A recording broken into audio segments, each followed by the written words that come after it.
Welcome, everybody. This is the Soul Path Wisdom community class, and we're looking today at the astrology for August 2026.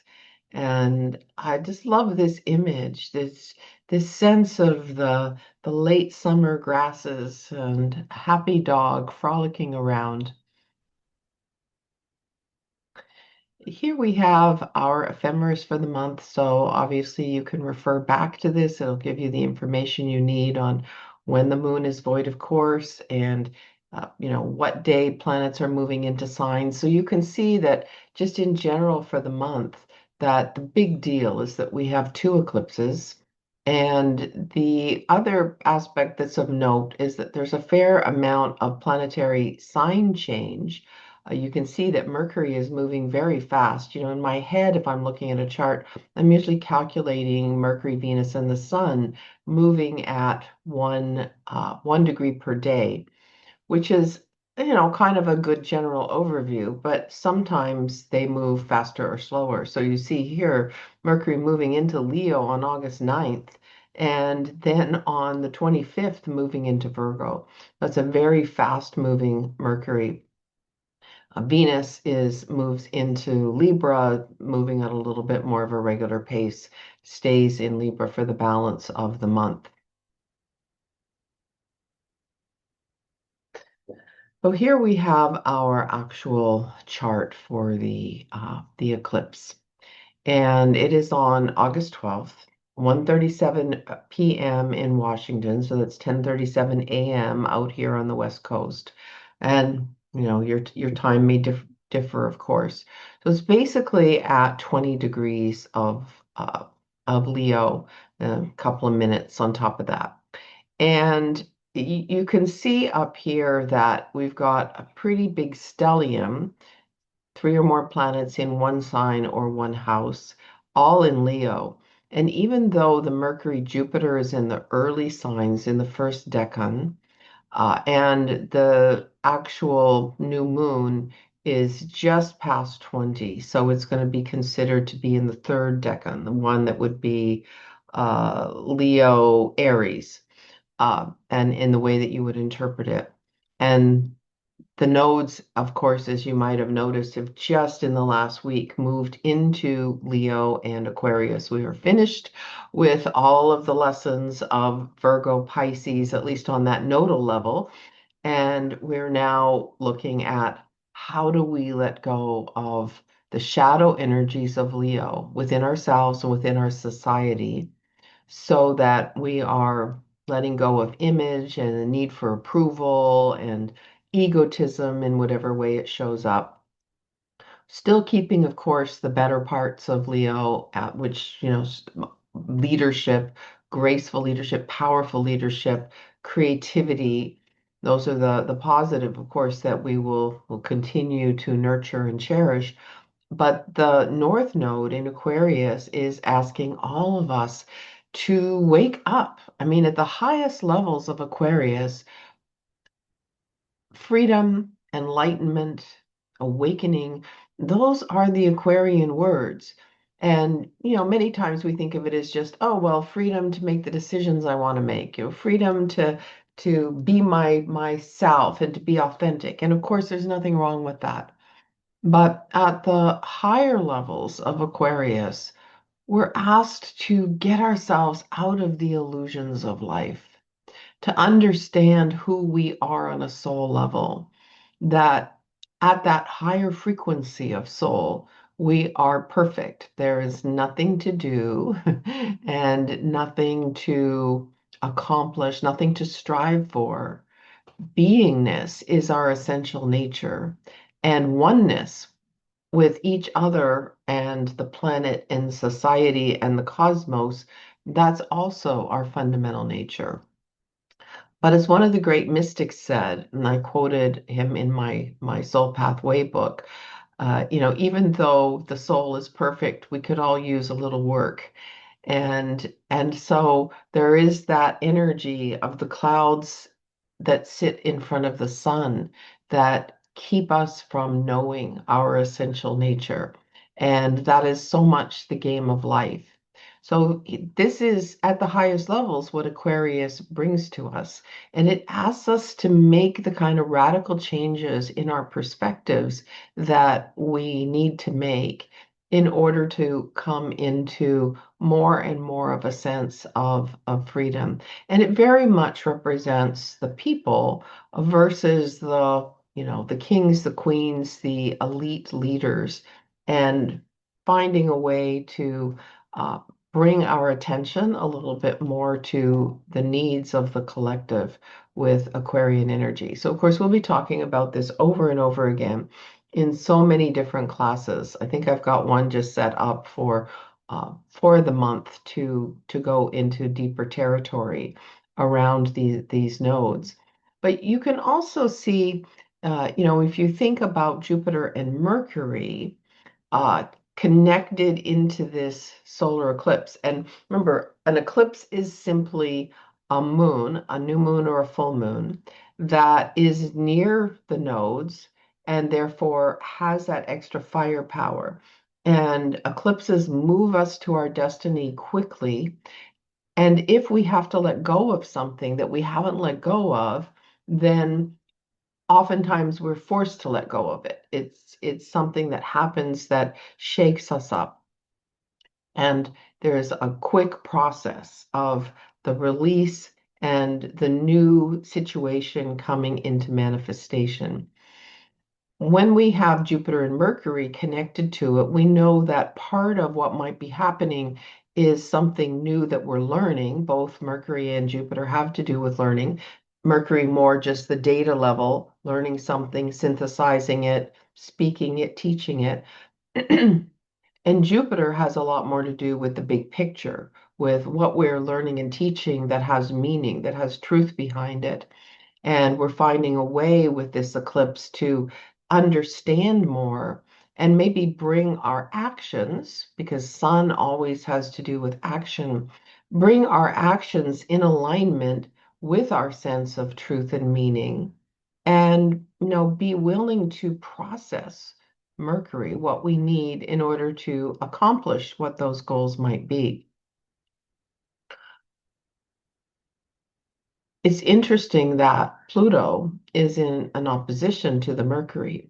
So even though we would not say at all that Pluto is, kind of part of the solar eclipse in a way of being conjunct or opposite in a tight level, because the Mercury is part of the whole stellium, there's a way that we have to connect into Pluto's energy, which of course, starting in 2023, started moving into Aquarius and bringing us into understanding the shadow material of Aquarius. So we have in this solar eclipse awareness of shadow material of both Leo and Aquarius.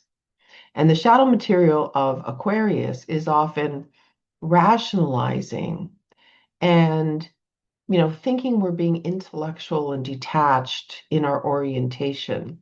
But in fact, we are ignoring our deeper needs, and we're ignoring the personal, for the sake of our friends or community or collective, or many times I see with people who have the South Node in Aquarius that the tendency to be objective and rationalize and dissociate from one's needs is done in order to placate people that they're in relationship with who seem to be holding the power, who seem to be the king queen archetype.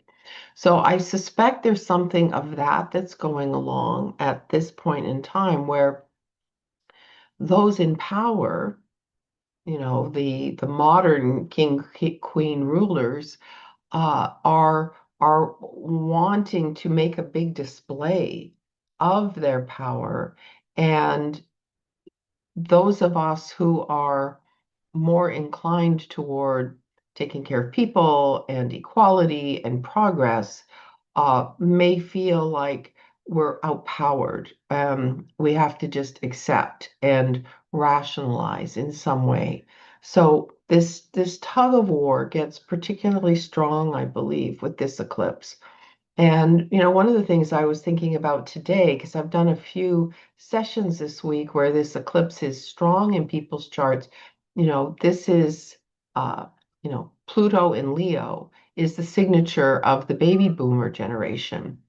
And so to be having an eclipse on the Plutos of people who are, born in this cadre of souls may indicate that there's some significant changes for people who are born in, I think I'm trying to remember the exact dates. For Pluto in Leo, but it's somewhere in the late 30s. I should know this because I'm working on this talk right now. I've got these numbers up all the time. But late 30s, kind of coming into the Second World War, into about like 1957. So especially, I know my Pluto is at 22 degrees Leo, so I'm receiving this eclipse directly to Pluto, and that affects a whole lot of things in the chart. So understanding if you have this eclipse, of course, as we always talk about, wherever it is in your chart, to understand where you're getting a surge of energy and think about how you can work with it co-creatively. What is it that you are meant to shift and move forward based on the sign and the house of that Leo placement? And how can you start already to move things toward your true goals? So the eclipse doesn't have to be, so much of a big warning system or something that is associated with an event. Now, one of the things to remember about eclipses is that it's not always that you have a major event on the day. In fact, hardly ever do you have an event on the day of the eclipse. But what you have is you have the weeks or maybe even a month or two leading up to it that the agenda is on your plate. Like you have an awareness of what's about to happen and you're getting ideas of what you might need to change, what you might need to do. And often the eclipse itself is lined up with a decision that you say, okay, yes, I'm going to put this in place. I'm going to do this thing. And then 3 months later, when the moons are in a square position to the eclipses, then there's a shift, there's an activation, something new happens to bring things together. And then 3 months after that, where the matching eclipses are happening. So basically in February or so, there will be eclipses that are in Leo and Aquarius again, with the solar eclipses being Aquarian. And often when that happens, that's when you have the finale of the results. So you might decide at an eclipse that's affecting something strongly that you want to leave your job, and you make that choice. 3 months later, you actually start looking, talking to people, putting the word out there. And then 3 months after that, you are firmly ensconced in your new job. It's come together. If you don't make the decision that you want a new job, if you just sit and complain about your job, then the effect of the eclipse could be that there's a layoff and you lose your job. But still, there's the process that happens after that of deciding more about what you want, talking to people, and hopefully bringing in the new job. So that's the essence of this eclipse, and we certainly will talk about it when we're looking at the charts of people who are here today. You can also see that there's a mystic rectangle in this formation, and it's running around that 345 degree mark, which is the big alignment that I called the transformation triangle, people call Barbeau's basket. Basically, last weekend when we had all of the outer planets lined up around 4 degrees. So we're still very close to that. We've got Mercury at 5 Leo, and we've got Venus at almost 6 Libra, Pluto at almost 4 Aquarius, and Neptune at 4 Aries. So basically, these planets are working together. Communication, relationship, and especially Venus in Libra, which brings about peaceful, balanced, harmonious, or artistry in relationship or concept. And then we have Pluto for the transformation and the showing of the shadow to bring us to authenticity, and Neptune holding that light of oneness and compassion and intuition that we need to bring in. So they're working together. If you have a mystic rectangle in your personal chart, the major interpretation of it is that you have gone through challenges in early life, but coming into later life, you have a lot to give to the world. So holding the position of Pluto and Neptune in this, and then Mercury, voice, communication, and Venus, relationship. We have that energy bursting forth in this solar eclipse that is able to take us to, words and relational actions. There's also, of course, a little outlet here. Here we actually have another level of triangular motion, sextiles and trines working together. And that connects as an outlet of a kite. The kite is, let me just double check this. Is it? Yeah, I'm looking at this. Um, we have here a grand trine in air with Venus, Pluto, and Uranus.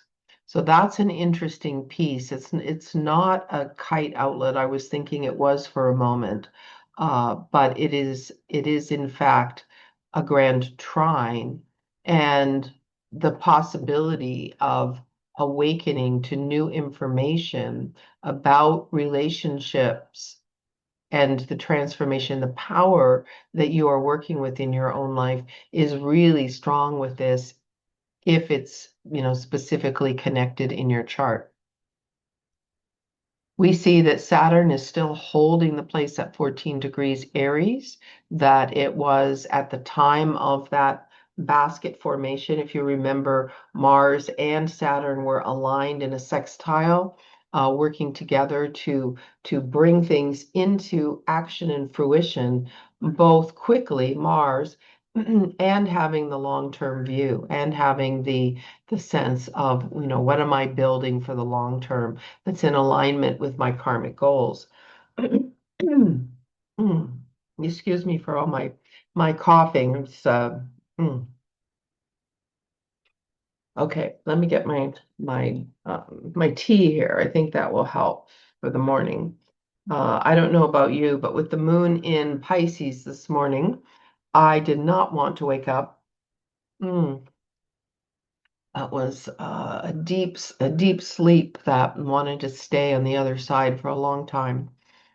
So the other change that we've just had is that Chiron just moved into Taurus, and we'll be talking about that in more detail in other classes as well.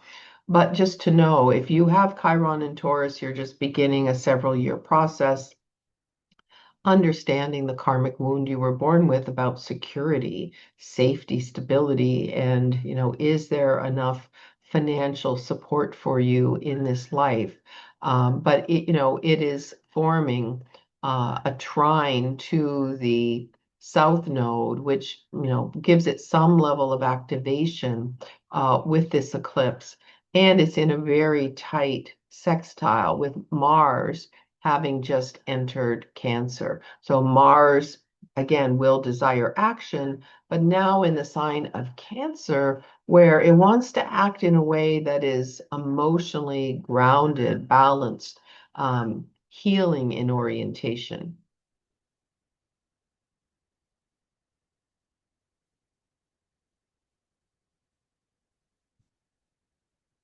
Now, then we're going to have the lunar eclipse, and that will be at the end of the month on August 28th. It is connected to our cycle, right? It's connected to um, the eclipses, but you see it's out of sign to the current nodal axis. So for this will be our last eclipse in the Virgo Pisces sign pair opposition, but is quite close to the lunar nodes. Uh, the native indigenous people called this sometimes the sturgeon moon because this is the time period where the sturgeon were plentiful as a food source. I had no idea that sturgeon fish lived 150 years. They can have that level of lifespan. Mm. But I've heard of some people who fish who, when they come across a particularly large, huge, big old fish, that they definitely, try not to catch it or they throw it back. But it was also called the grain moon because this is the time that the grains are coming into harvest. So you can see that this particular eclipse has the Mercury conjunct. So we get another eclipse in this month where what we're thinking, what we're learning, what we're processing, how we are synthesizing the information, that this is a big part of what we're accomplishing. And this is an interesting, in my mind, an interesting lunar eclipse because we get the oppositions. So normally when I'm thinking about a full moon, thinking about it's a time of completion and fullness and standing and looking at where we're at, taking stock. We get this light, this fullness, and there is completion on some projects, but some projects we're just noting how complete we are, where we are in the process. But I'll think about that in the way of the sun representing the direction and where we're meant to put our energies forward and make choices. And the moon has the property of the shadow and the release and the letting go. So in a full moon lunar eclipse in Pisces, we're looking at what's the shadow of Pisces for us personally, and how can we let that go so that we can focus a little bit more on the sun sign? So the sun sign and Mercury are asking us to organize, analyze, solve problems, work hard, be devoted, be humble. And the moon is saying, is there anything you're doing where you're confused, where you're enmeshed, where you're numbing out, where you are in overwhelm? And if so, develop more the quality of Virgo, where you like take your skills and you work with them to accomplish what you wish, and use the Pisces in its best possible way, which is to be connected to your spiritual path, to surrender, to trust, to meditation, to nature. So, but meanwhile, it's connected to the nodes where the south node, where the sun is asking to let go. Now it's out of sign, but it's still this feeling that we're ultimately balancing between the highest qualities of Moon in Pisces with the highest qualities of Aquarian ideals. And we are letting go of the Leo shadow. And at the same time, while we're letting go of Leo shadow, right there we have Sun Mercury to bring us into that humility. Like this eclipse is really working together in a powerful way to help us take our highest consciousness forward to take our plans and our our desire to be awakened, to make it real, and to bring the compassion and the skillfulness all together. So throughout August, what I would say is that this is an incredible time to evaluate your life, all aspects of your life, and be thinking about how can I restructure, shift, solve problems in a way that's creative and in a way that's connected into my soul level vibration. Now, you'll also see that Uranus is square the nodes, and that makes it sort of a skip step energy and suggests that that awakening to new information, that open-mindedness that Uranus is asking us to do is a key step. And of course, Uranus rules the North Node, and it also disposits or is in charge of Pluto in Aquarius's current tasks. So, you know, waking up to new ideas, breaking free from old patterns, getting out of places where we feel stuck and stubborn, where we think we know it all. That is the shadow of Sagittarius sitting over here as a little empty spot in our T-square. So looking at what you truly believe in without being fixated on it is part of this lunar eclipse energy. And we see at that point in time that we have, Neptune and Saturn both retrograde. So they're reviewing this first aspect that they have been in since February when they joined and created a synodic cycle, where the message is it's time to work hard to build your legacy, to build something to last that's new for you and is aligned with your Neptunian high love, spiritual, compassionate soul plan. That's at 1 degree of Aries in everybody's chart. And now you can see we're at 4 and 13. So Neptune is still the placeholder of this is where the soul level guidance is coming from. This is what is part of heart and soul that you're wanting to embody and initiate and start in the world. And Saturn for the next couple of years is moving your plans forward, is helping you build something new, something to last.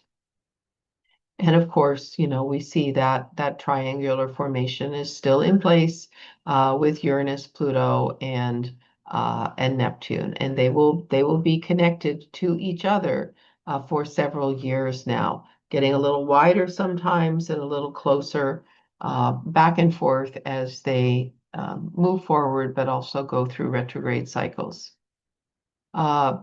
We have a little bit of a square in this eclipse. We have a little bit of square in this eclipse between Neptune and Mars. So Neptune takes us forward, in a way that is spiritually oriented, right? Connected to compassion in the heart. This is Neptune in Aries.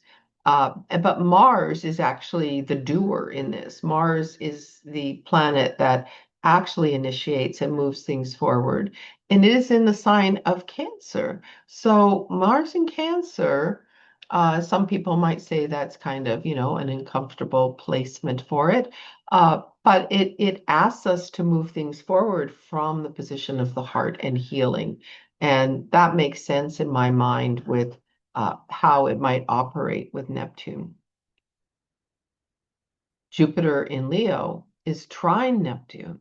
So Jupiter representing beliefs, truth, and meaning. And in the sign of Leo, where we're in the process, it just started at the end of June, that Jupiter in Leo expands all Leo in our charts. And it's moving very fast, almost to the very end of Leo by the end of the year when it retrogrades. So wherever you have Leo in your chart, you're being asked to go for more.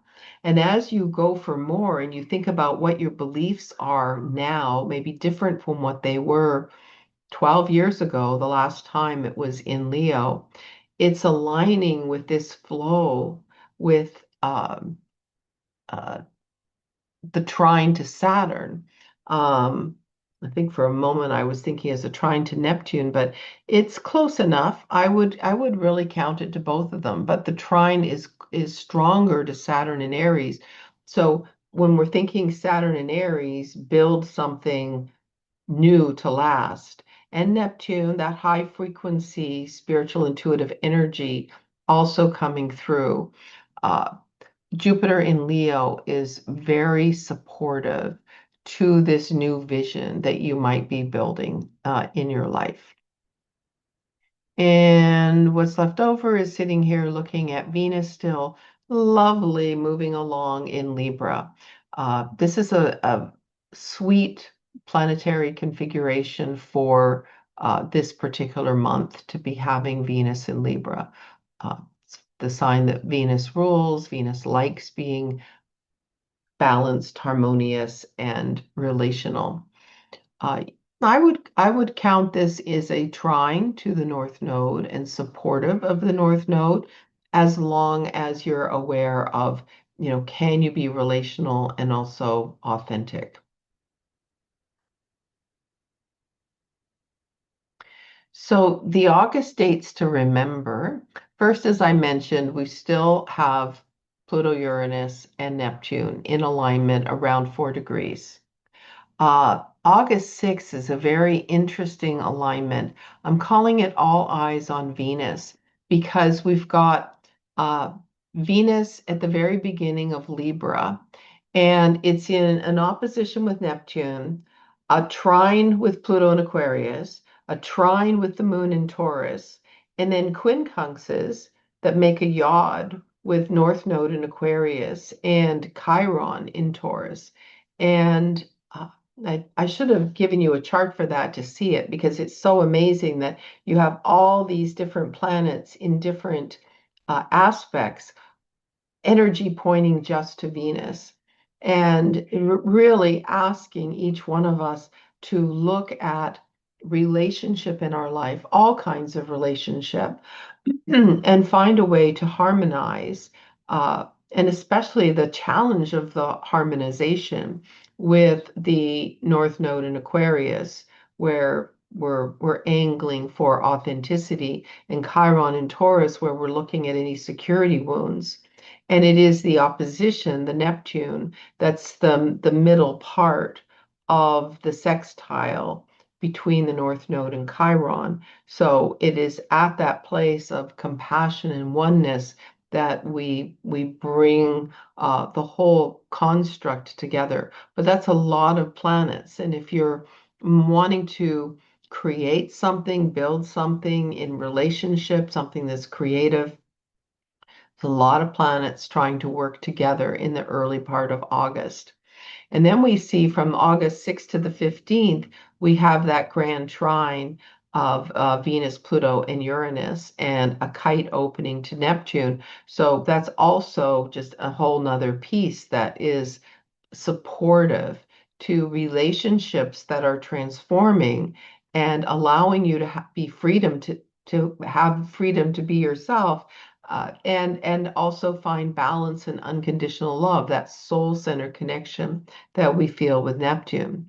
And then, of course, I've got the dates here for both eclipses. I thought August 17th looked like possible karmic delusion, and that was the sun joining the south node while Mars is squaring Neptune. So, in that process, Mars and Neptune, sometimes you're going too fast and you don't see all of the pieces of it. So around the 17th, if you're making decisions, slow down and, allow the thought process to be more exacting. August 23rd, a relationship commitment energy. There's a T square between the moon in Capricorn, Venus in Libra, and Saturn in Aries, which is retrograde. Whatever relationships you are thinking about, business relationships, personal friends, family, when you get the moon in Capricorn, emotionally you're attuned to commitment and tradition. Venus in Libra, of course, is flat out, what do I want in relationship at high levels of value? And Saturn in Aries is reviewing what you are committing to and what you're building and making sure that it's in alignment with your actual true needs, and especially on the retrograde level.